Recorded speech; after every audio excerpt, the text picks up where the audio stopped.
알고 있었을까? 서울대 출신이 대통령이 되면 경제 위기가 온다는 것을. 어떻게 그걸 알고 대통령이 되려고 할 수 있을까? 오직 하늘만이 알고 있는 것을 인간이 어찌 알 수 있겠는가?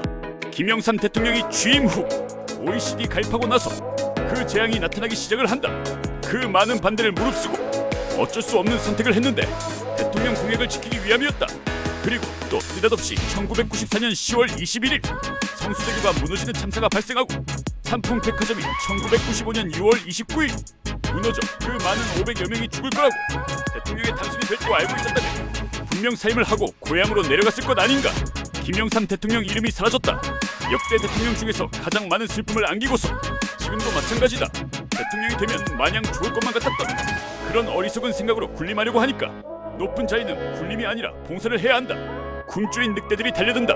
선량한 백성들을 향해서 대통령과 임금의 측근들이 역사를 통해서 보더라도 공신이라는 가면을 쓰고 온갖 비리를 저지른다. 김영삼, 노태우, 김종필은 1990년 내각제를 위한 3당 합당 서명을 하여 깜짝 놀랄만한 선거를 발표하였지만 김영삼은 그 내용을 무시하고 대통령 자리를 욕심했었다.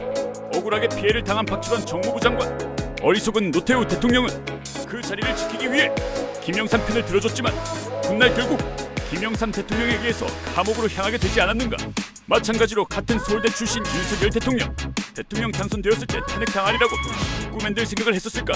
지금이 바로 그런 문제를 생각해야 한다. 지금 이 순간 많은 백성들이 경제 문제로 힘들다. 쉽게 얘기해서 먹고 살기 힘들다는 것이다.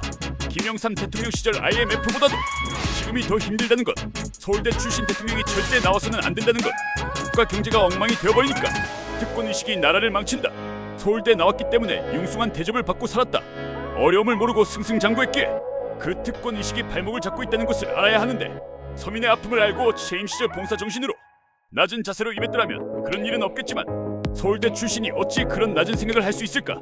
내가 누군데 하면서 뻣뻣한 목이 결국 부러지는 것이다.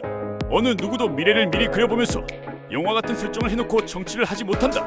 어떤 결론이 나올 것이라고 상상조차 못하는, 그게 바로 인간의 한계라는 것이다. 그런데 대통령이 되고 나면 자신이 마치 무슨 신의 영역에 이른 것처럼 무소불 위에 칼을 들고 마구 휘두르기 시작을 한다. 앞으로도 마찬가지다. 그런 정신을 가지고 어느 누구도 그 자리에 앉을 수 없다. 분명히 하늘에서 지켜보고 있다는 것을. 대통령이 되기 전 측근과 대통령이 되고 나서 측근들은 분명히 달라야 한다. 진정한 대통령으로 역사의 길이 남고 싶으면 분명히 손을 긋고 봉사를 하여야 할 것이다. 대통령이 안 되고 그냥 그 자리만 지켰더라면 어땠을까?